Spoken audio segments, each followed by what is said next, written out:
कमाल है, हमें तुम भाभी ननंद का ना कुछ समझ में नहीं आता। एक ओकेजन क्या आया, चल पड़े शॉपिंग करने के लिए। हाँ भाई, आज कोई सिंपल डे नहीं है, ब्रदर्स डे है, इसलिए रमा चाहती है कि अपने भैया के साथ शॉपिंग करे, है ना रमा? हाँ भैया, शॉपिंग तो बनती है ना। अरे भैया आगे देखिए। ध्यान से। अबे उल्लू के पट्टे। अरे भैया छोड़िए ना। अरे तुम ये दादागिरी ना अपनी बहन की शॉपिंग में दिखाना। अरे भैया छोड़िए, अब चलिए। चलो।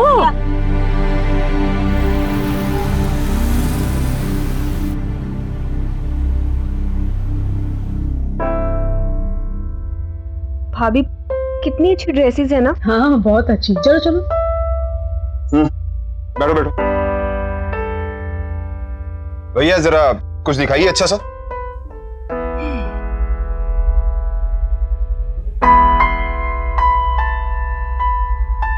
हाँ ये तो बहुत ही सुंदर है। रमा ये ट्राई करना, कितना खूबसूरत है।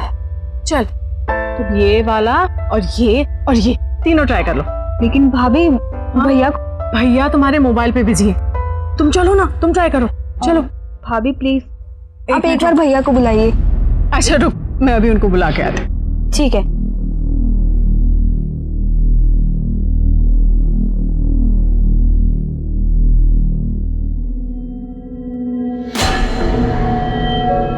ये तुम पर ज्यादा सूट करेगी। देखिए मुझ पर क्या अच्छा लगेगा और क्या नहीं, ये मैं अच्छे से जानती हूँ।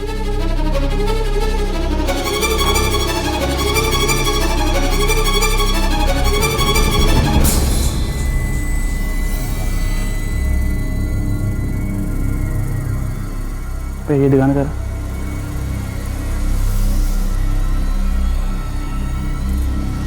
क्या हुआ? कुछ नहीं भाभी, वो लड़का मेरे सामने स्मार्ट बनने की कोशिश कर रहा था।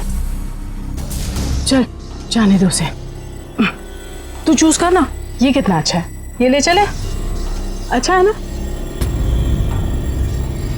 ये दो चूज कर लो और ये भी ट्राई कर लो। एक मिनट, मैं अभी आई। भैया भैया जरा वो दिखाना। भैया प्रॉब्लम क्या है? भाभी कुछ भी नहीं।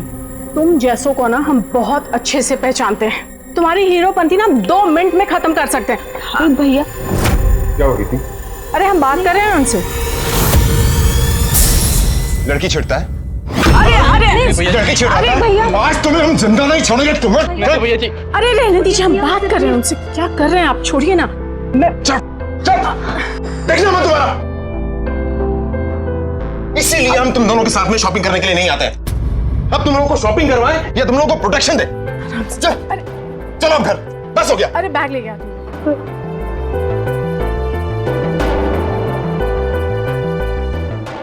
ओफो, गुस्सा क्यों होते हो?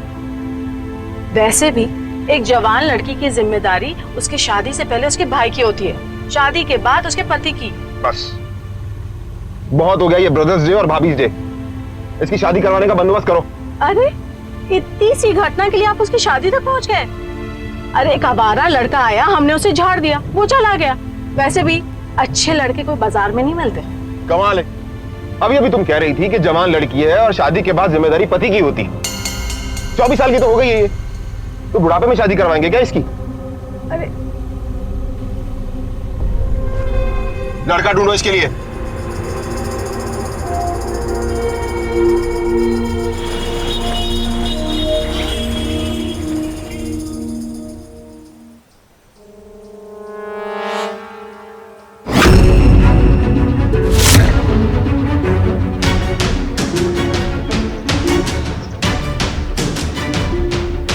देखिए वही लड़का।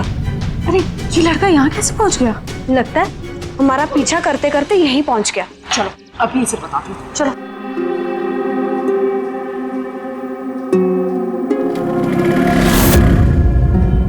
तुम गाड़ी निकालो। हाँ, जल्दी आओ, ठीक है। जल्दी आओ, जल्दी आओ। जल्दी चल, जल्दी चल।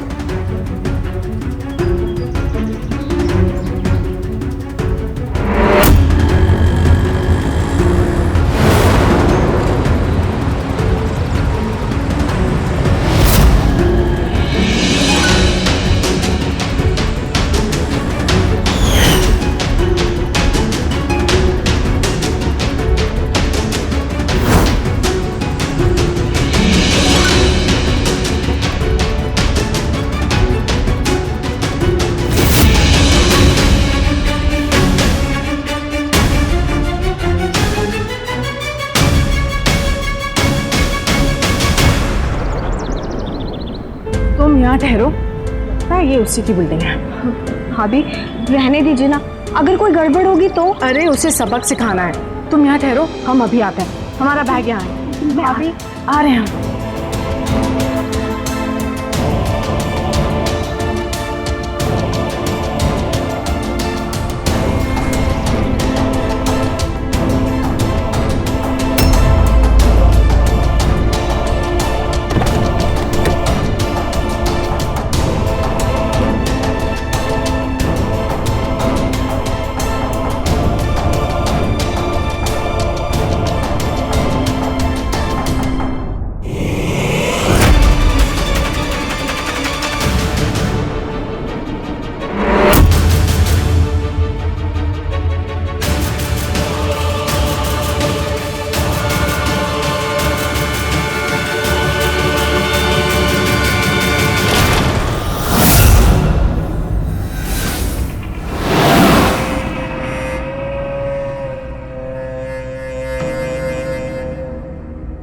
कितना इंतज़ार करवाया तुमने, जब से तुम्हारी शादी हुई है मिलने का मौका ही नहीं मिल रहा।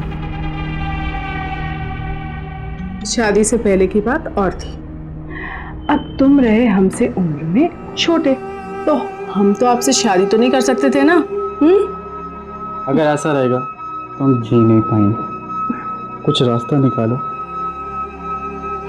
झूठ बोले तो कौवा काटे। इसीलिए तो हम एक प्लान बना रहे हैं। वो क्या कहते हैं ना, फूल प्रूफ प्लान। अरे ताकि तुम हमारे पास रहो और किसी को पता भी ना चले। वो कैसे? अरे प्लान ही सुनते रहोगे या कुछ? You fool. कहते हैं एक लड़की शादी के बाद दूसरा जन्म लेती है और माँ बनने के बाद तीसरा। ये दोनों ही पड़ाव दो अलग जीवन होते हैं। इन्हें बहुत ही सावधानी के साथ संभाल कर रखना चाहिए। लेकिन कीर्ति की तो नियत ही खराब थी। अपनी अय्याशी के लिए अपने गुजरे हुए रिश्ते को उसने अपनी शादीशुदा जिंदगी में घसीट लिया। ऐसे अवैध रिश्ते अपने साथ कई जिंदगियों को तबाह कर देते हैं, लेकिन कीर्ति ने ऐसी तबाही के लिए एक फुल प्रूफ प्लान बनाया था। आखिर वो फुल प्रूफ प्लान था क्या?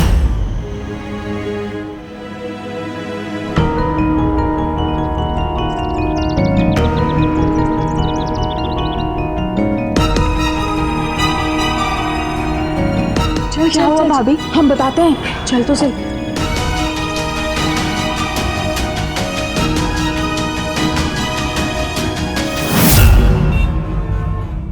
आप बताती क्यों नहीं भाभी, क्या हुआ और कौन है वो लड़का और आखिर चाहता क्या है?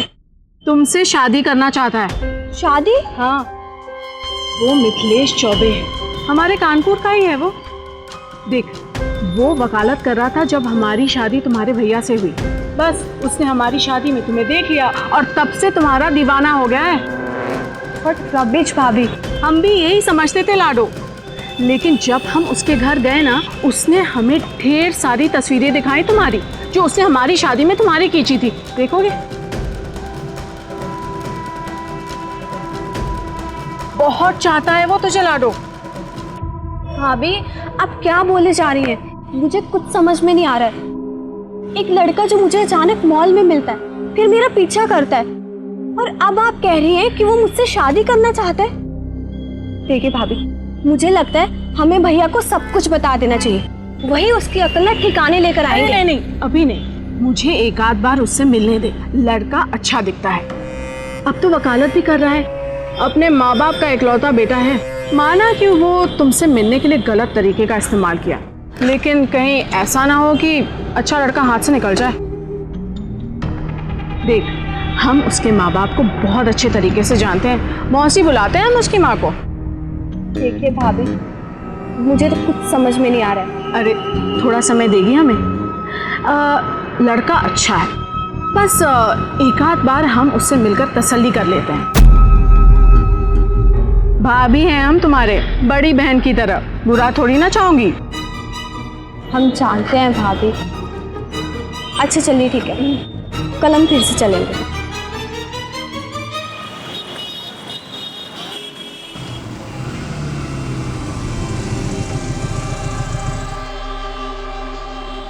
भाभी आप प्लीज उसे ज्यादा जोर मत डालिए। इस तरह से लड़का पसंद करना मुझे कुछ समझ में नहीं आ रहा। हम तो इस लड़के को अपने लाडों के लिए अच्छी तरह से परख रहे हैं। तुम यहाँ रुको, हम अभी आए उसे परख के, ठीक है? लेकिन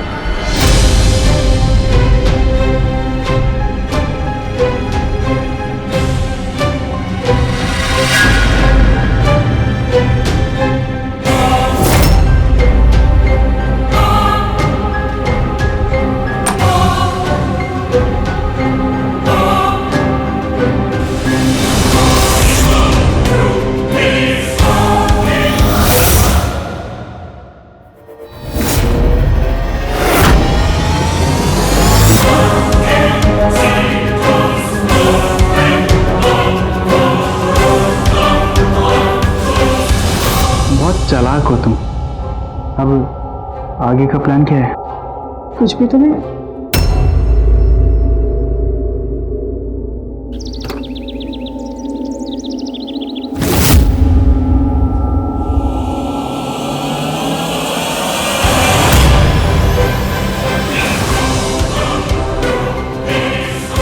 तुम ना फ्यूचर के बारे में बहुत सोचते हो,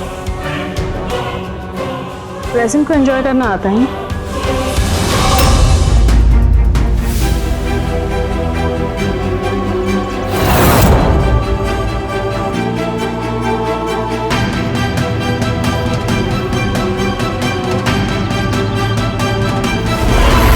भैया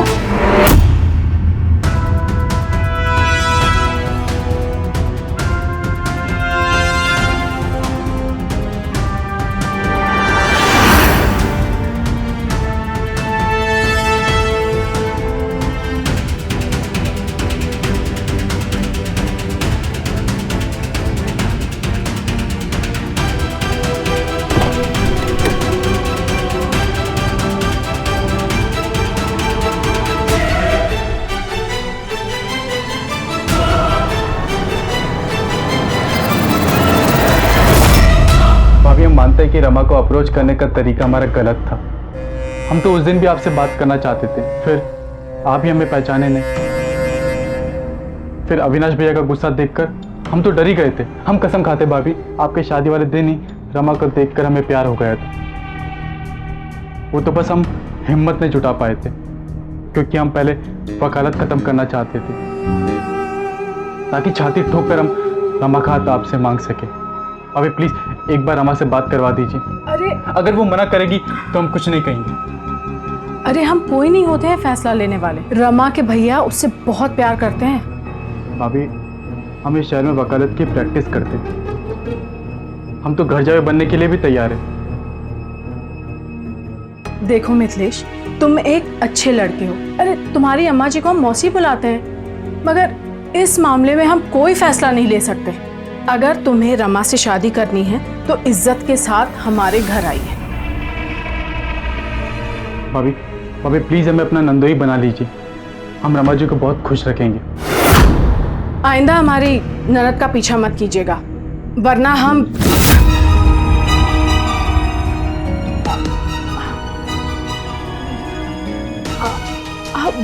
वो मैं बस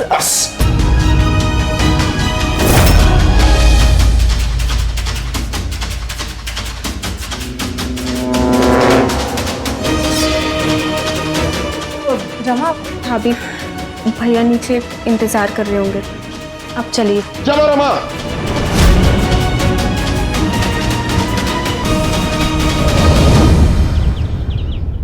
अब हमने रमा से बात कर ली है, इसे मिथिलेश पसंद है।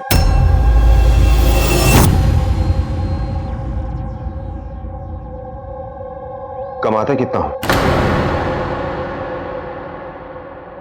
जी मैं तो वकालत की प्रैक्टिस कर रहा हूँ, लेकिन जल्दी बहुत बड़ा वकील बन जाऊंगा। हमारी बहन को खुश रख पाओगे? मैं तो घर जावे बनने को भी तैयार हूँ, ताकि आपकी बहन आपकी नजरों के सामने रहे। कीर्ति, बुलाओ इसके माता पिता को। अरे वाह, ये तो बहुत ही खुशी की बात है। मैं अभी सबका मुंह मीठा कराती हूँ।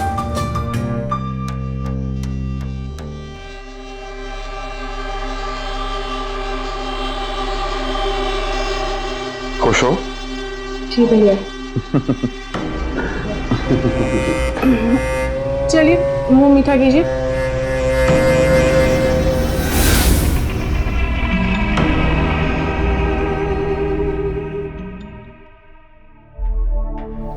आओ आओ।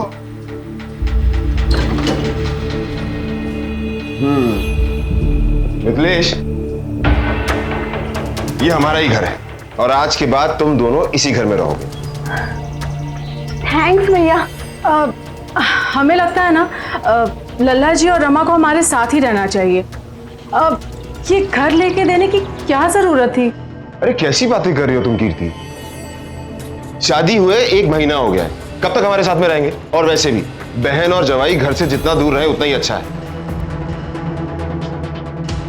अरे अगल बगल में तो घर है। सही है भैया जी, अगर मिलना भी हो तो आ सकते हैं। वैसे दोनों घर की छत कॉमन है, जब दिल चाह दरवाजे से आ गए, जब दिल चाह छत से आ गए।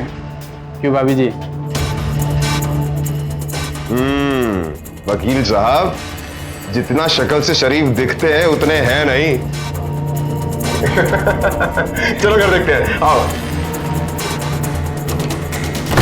रमा, याद है तुम्हें ये घर? आज रात हमें छत पे मिलना।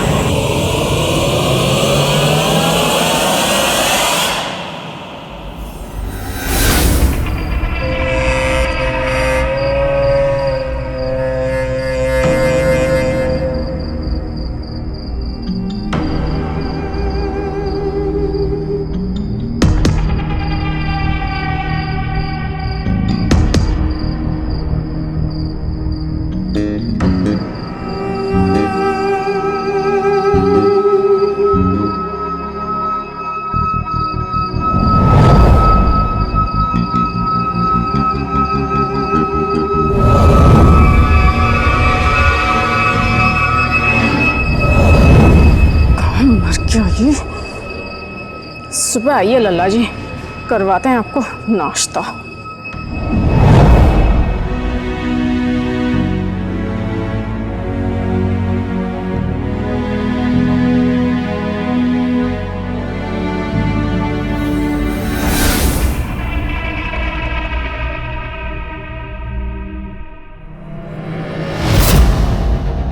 कहाँ जा रहे हैं आप? देख रहे हैं आजकल आपका हमारी तरफ ध्यान नहीं है। नहीं, ऐसी कोई बात नहीं है। वो तो मैं बस छत पे ठंडी हवा खाने जा रहा था। शादी से पहले तो आप हमारा पीछा किया करते थे और अब आपको हमसे ज़्यादा छत की हवा अच्छी लगने लगी है। ऐसी कोई बात नहीं है। क्या हुआ? क्या हम आपको इम्प्रेस नहीं कर पाए? क्या अट्रैक्टिव नहीं है हम?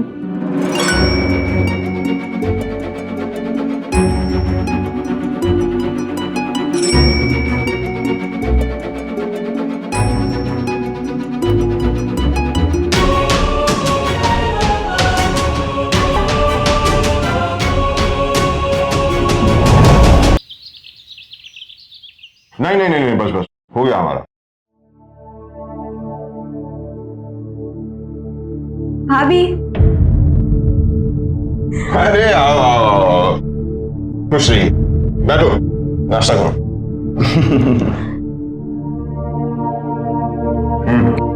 सच में भाभी, मिथिलेश जी बहुत अच्छे हैं, बहुत प्यार करते हैं मुझसे। कीर्ति, गुड चॉइस। अरे मुझे देर हो रही है, तुम लोग आराम से नाश्ता करो। और हाँ, नंदोई जी को अच्छी तरह से नाश्ता करवाना। चलो बाय। ठीक है, बाय भैया। बाय। ठीक से खा लो लल्ला जी, बहुत भूख लगी होगी। रात में अच्छे से नींद तो आए ना? क्या भाभी, आप भी? क्यों, इसमें क्या हुआ? लल्ला जी के साथ मजाक करने का हमारा हक तो बनता ही है। है ना लल्ला जी? बस अभी पेट भर गया। तुम्हारा तो पेट भर गया, पर हम तो भूखे ही रह गए ना। अरे भाभी बैठिए ना, ये लीजिए, आप भी खाइए।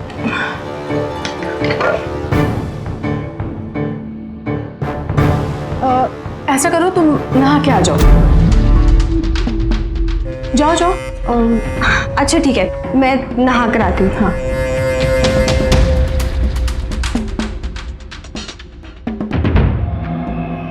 तुम क्या हमको बेवकूफ समझते हो? सारी रात हम छत पर तुम्हारा इंतजार करते रहे और तुम। अभी अभी तो नए घर में शिफ्ट किया है, तो उसे अकेला कैसे छोड़ के आ सकता था? अच्छा,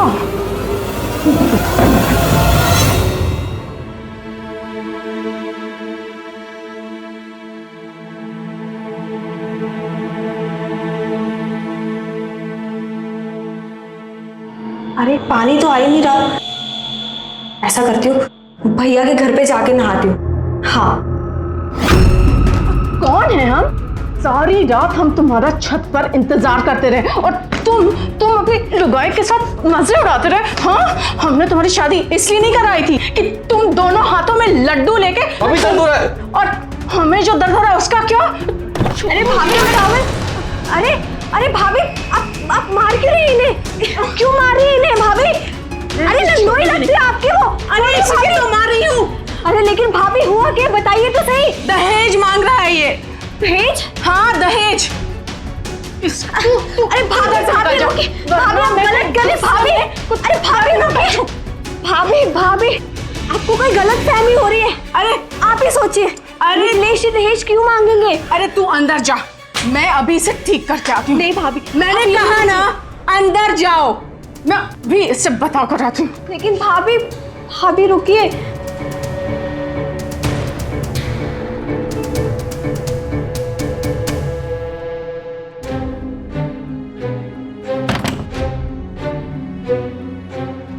लग रहा है।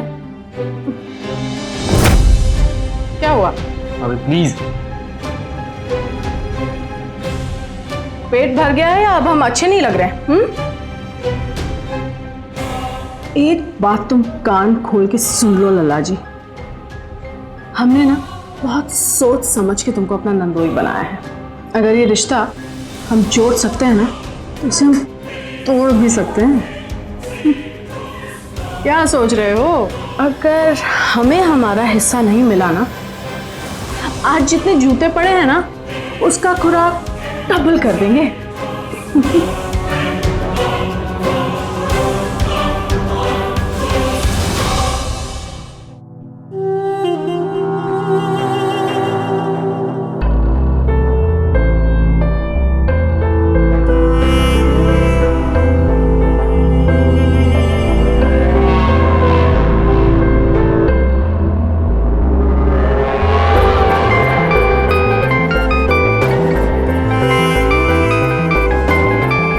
मिथिलेश का फोन।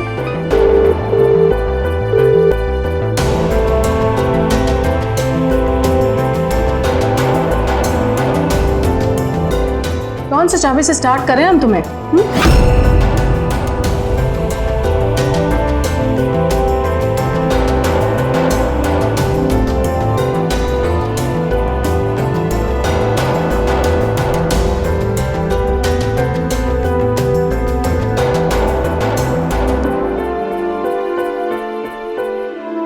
तुम्हारा ध्यान किधर है?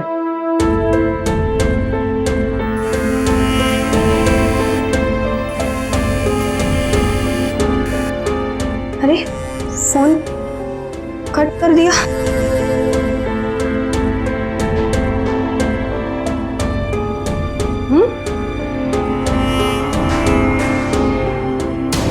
अभी फोन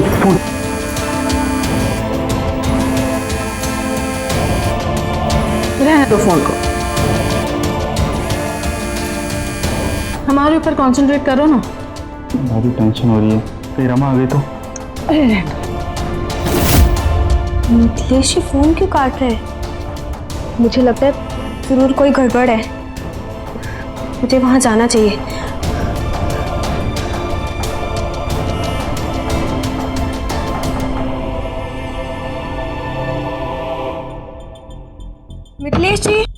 भाभी रमा गई, रमा। भाभी, भाभी दरवाजा खोलिए।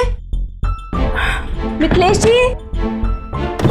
अरे रमा, अब अंदर आओ ना, हम तुम्हें अभी बुलाने ही वाले थे। आओ आओ। अरे अब सब क्लियर हो गया है, अब हम ही बावले हो गए थे। लल्ला जी तो बस मैरिज गिफ्ट मांग रहे थे और हम समझ गए कि ये दहेज मांग रहे हैं ना। मैं तो आपको पहले से ही कहती आई हूँ भाभी कि मेरे मिथिलेश जी ऐसे हो ही नहीं सकते। और फिर आप तो इन्हें मुझसे ज्यादा जानती हैं, है ना? टेक केयर करिएगा लल्ला जी, आइंदा ये गलती ना हो।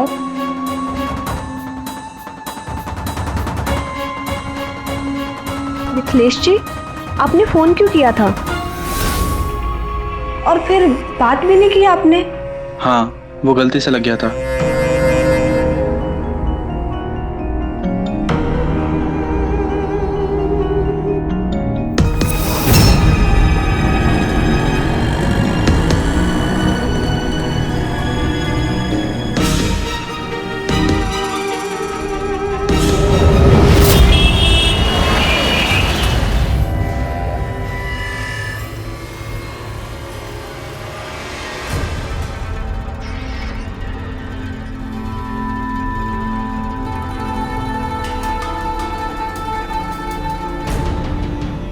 तुम यहीं बैठो, मैं देख कर आती हूँ। ठीक है।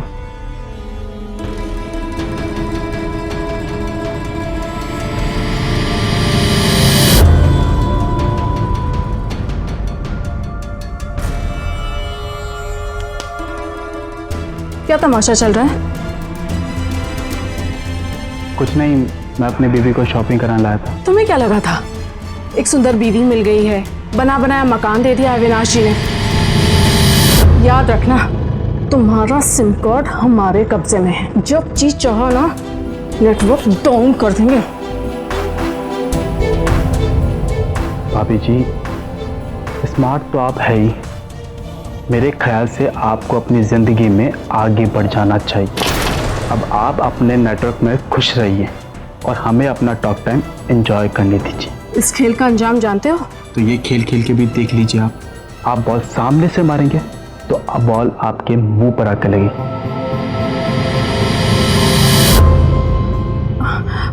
मिथिलेश, हम तुमसे मोहब्बत करते हैं।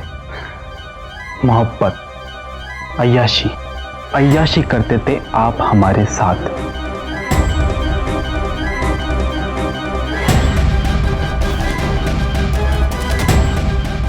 भाभी, क्या हुआ मिथिलेश जी? भाभी यहाँ? हम नहीं कह सकते तुम्हें।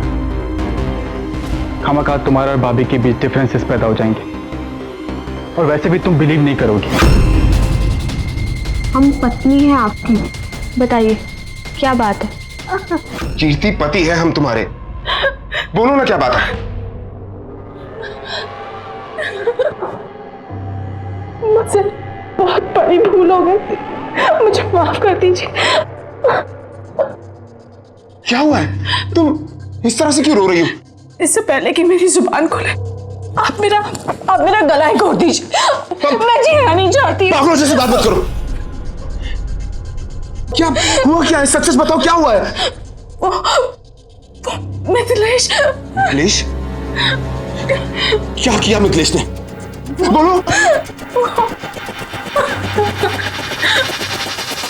हम बहुत मना किए भाभी को कि भाभी आप हमारी वाइफ की भाभी हो और भाभी तो माँ समान होती है।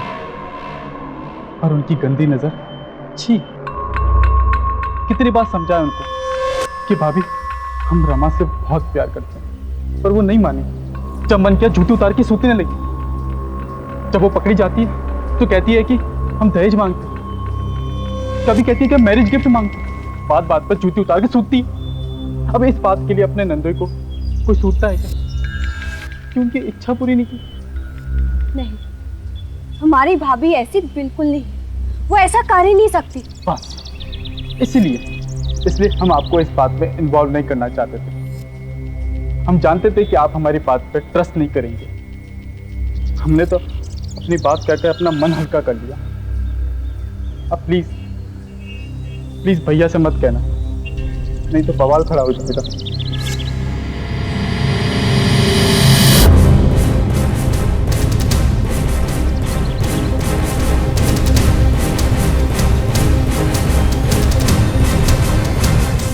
हमने तो मिथिलेश से अपने आप को बचा लिया, पर डर लगता है कि रमा का क्या होगा। कहाँ फंसा दिया तुमने हमें कीर्ति, कहाँ फंसा दिया तुमने। अब क्या करेंगे हम? आपको कुछ नहीं करना होगा, हम अभी जाते हैं, रमा को सच्चाई बता देते हैं। पागलों जैसी बात मत करो तुम। शादी को मजाक समझ रखा है क्या तुमने? फिर रमा का क्या करेंगे हम? उसे घर पर बिठाओगी? आपने ही तो मिथिलेश को सर पे बिठा के रखा है। शादी होती घर देने की क्या जरूरत थी? उसे अपनी जिम्मेदारी का एहसास होने दिया होता, उसकी तो ऐशी हो गई। रमा, हमने ये मकान बेच दिया है। एक्चुअली डील पहले ही हो गई थी, हमने पैसे ले लिए थे। अब वो लोग इस घर की पोजीशन चाहते हैं। तुम लोग ये घर जल्द से जल्द 1-2 दिन में खाली कर दो। ठीक है भैया, आप अपनी बहन को इस घर से बाहर निकाल रहे, कहाँ जाएंगे हम दोनों? वकील साहब ने शादी की है, इन्हें अपनी जिम्मेदारी का एहसास होना चाहिए। और वैसे भी हमें इस बात का एहसास हो गया है कि शादी के बाद बहन को मायके से दूर रहना चाहिए। मैं तो ये कहूंगा कि कोई मकान किराए पर देख लो, और हो सके तो इस शहर से बहुत दूर।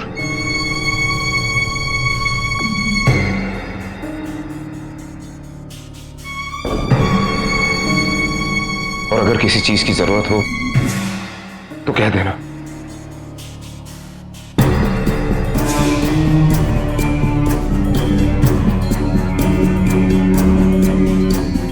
देखा, 100% ये तुम्हारी भाभी का क्रिएट किया हुआ प्रॉब्लम है।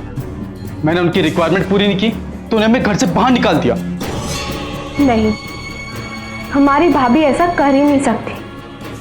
हम भैया के पास जाकर सभी बातों को क्लियर करना चाहते हैं।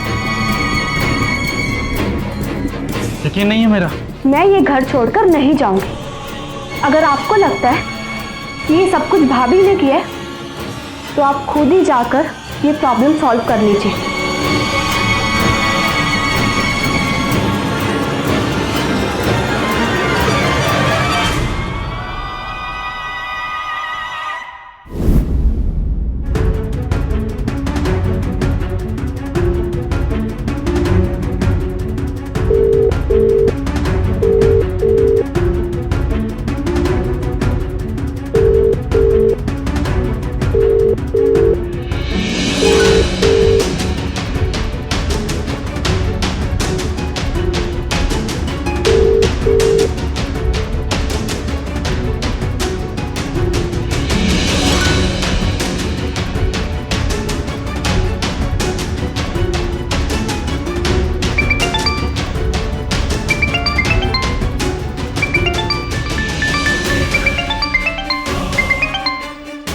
भाभी का फोन मिथिलेश के फोन पे।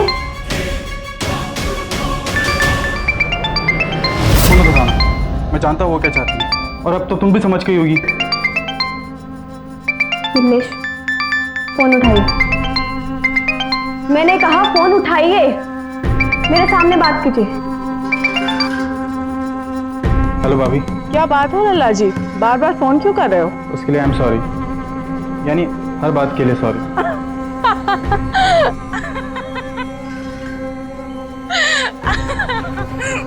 भाभी, आप जैसा कहेंगी हम वैसा करने के लिए तैयार हैं, बस हमें घर से बाहर मत निकालिए। अब अगर ठिकाने आए ना लल्ला जी।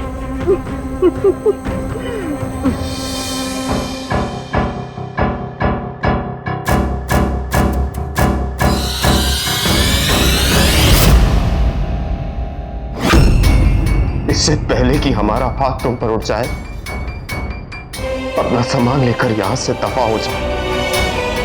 निकल जाओ यहां से। कमीने! अरे मैंने क्या किया? अरे मैंने क्या किया?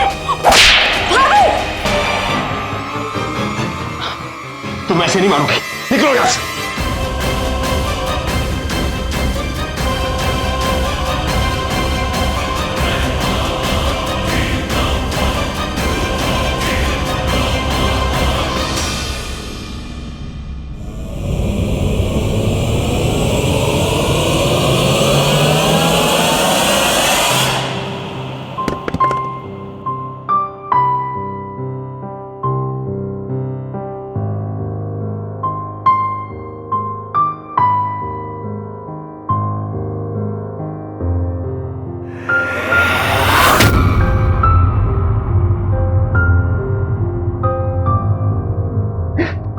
मैं जानती हूँ भैया कि भाभी ने जो भी किया बहुत गलत किया, लेकिन अब से आपको अपना ख्याल खुद ही रखना होगा। हम दोनों ने आपका वो घर खाली कर दिया है। अब से हम दोनों मिथिलेश के पुराने वाले घर में रहेंगे। रमा,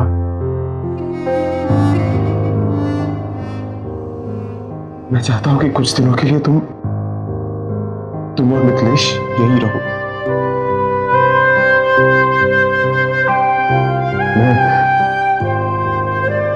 मैं अकेला रहना चाहता हूं।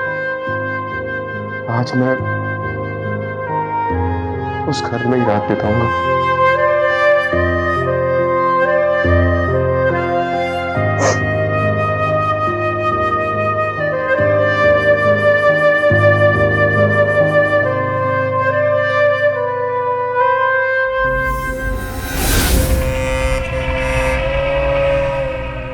अगर हमें हमारा हिस्सा नहीं मिला ना, आज जितने जूते पड़े हैं ना उसका खुराक डबल कर देंगे।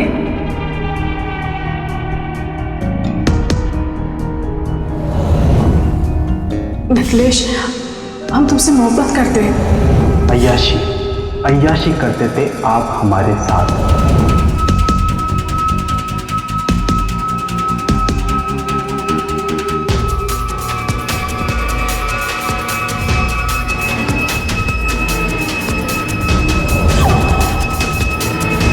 तुम ऐसे नहीं मानोगे, निकलो यहां से।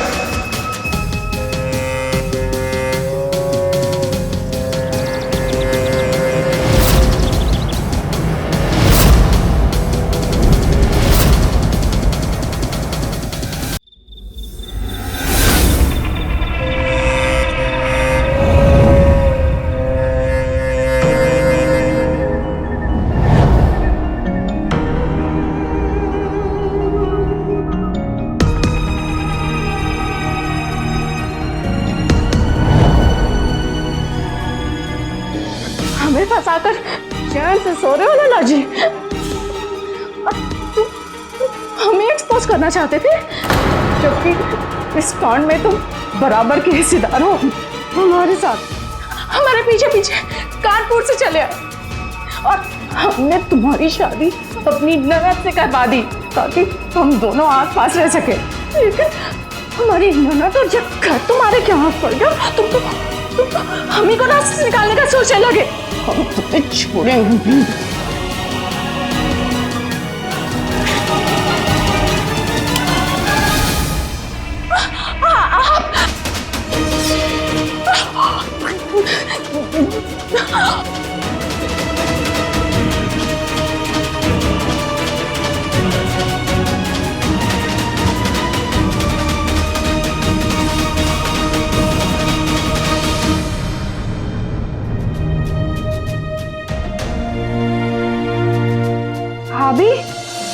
आप यहाँ? तो अब तुम खून खराबे पे आ गई। मैं अब आपको नहीं छोड़ूंगा। अरे भैया, ये क्या कर रहे हैं आप? बंद कर अपना नाटक। मुझे तुम्हारी असलियत पता चल चुकी। पूछो इससे। इस कांड में जितनी जिम्मेदार ये है, उतना ही जिम्मेदार ये भी है। इसे और कीर्ति के बीच में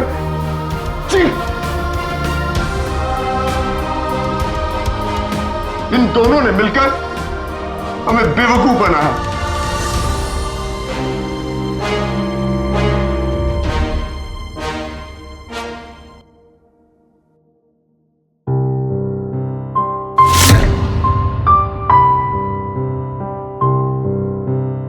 भैया, निकल जा यहां से, निकल जा।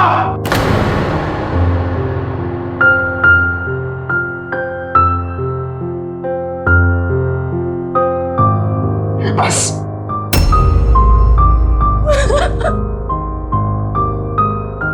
किसी अवैध रिश्ते को निभाने के लिए अपने जायज संबंध को दांव पर लगाना अपराध को बुलावा देना है। ऐसे लोग या तो जुर्म का शिकार हो जाते हैं या खुद अपराधी हो जाते हैं। कीर्ति और मिथिलेश का रिश्ता भी धोखे पर टिका था और जुर्म पर आकर टूट गया। खुशी की बात है कि दोनों जेल में हैं, लेकिन रमा को हमेशा ये दुख रहेगा कि वो खुद मिथिलेश को क्यों नहीं परख पाई। अविनाश अंधेरे में था, लेकिन उसने कभी आंखें बंद नहीं की थी। उसने अपनी पत्नी और बहन का कभी बुरा नहीं चाहा था, इसलिए शायद उसे सच जानने में देर जरूर हुई थी, लेकिन उसने सख्ती और समझदारी से फैसला लिया। इसलिए एक भाई और बहन सुरक्षित है। हमारे पैरों के नीचे जो जमीन है, अगर वो खींच ली जाए तो हमारा क्या वजूद रह जाएगा। भरोसा भी वही जमीन है जिस पर रिश्ते टिके हैं। बेलगाम चाहतों पर अंकुश लगाइए। हमारे परिवारों की खुशहाली उसी में है, इसलिए सावधान रहिए, क्योंकि सावधानी आपकी सुरक्षा आपका। तो सावधान